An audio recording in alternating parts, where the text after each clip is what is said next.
Hey you guys, my name is Michelle and welcome to an edition of Tack Hacks. Actually, this is our first episode and let me tell you a little bit about how this all got started.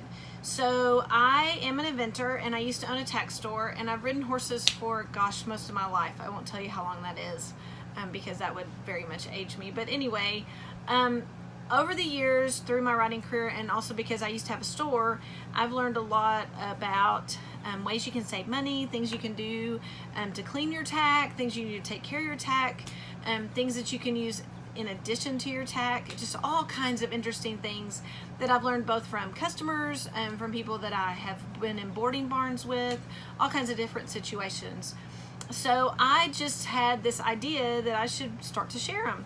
So that's what I'm going to start doing. So this will be my first episode. Today we're going to talk about girth covers. Okay, so I live in the South, and in a future episode I'll tell you a little bit about me and my horse, but right now what you need to know is it gets hot, really hot, which means lots of sweaty saddle pads, lots of sweaty girths, just sweat everywhere. So I was doing laundry one day and my horse had a slight girth rub and I was trying to think of a way that I could combat it so that it wouldn't get worse. And well, of course, the first thing I thought was I need a girth cover. While I was doing laundry, I happened to find some old tube socks of my husband's that had holes in them and I was about to throw them out, and then all of a sudden I thought this would be a great girth cover. So that's what we're going to talk about today, girth covers. This is a super cheap, super easy way to put a cover on your girth that will help a girth gall heal. It also just helps keep your girths clean. I mean, I use this when I'm at home all the time. Obviously, it's not something you would want to show in, but just for at-home schooling, it's perfect. So all you gotta do is get a pair of socks. It can be a pair of socks that your husband has laying around that's got a hole in them, or you can do what I did and you can go to the dollar store, and I bought these at the Dollar Tree, work socks. The really cool thing that you need to know about me is that I am obsessed with this color.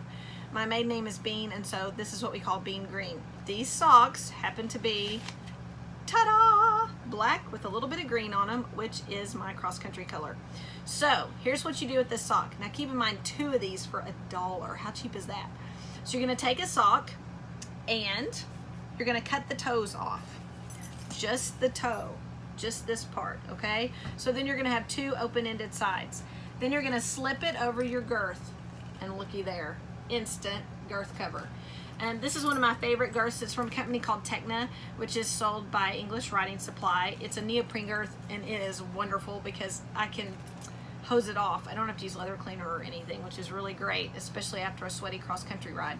Anyway, this sock will fit right over the ends, and because of the cool little heel area in the sock, it matches along with the curve in the girth, which is super cool.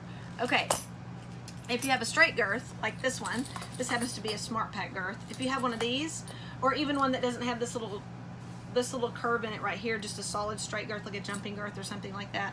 They do make tube socks that don't have the heel curve in them. They're just straight, and they work perfect for things like this, and they're super cheap too, maybe even not even $5. So anyway, the cool thing about this is if it gets super sweaty, throw it away.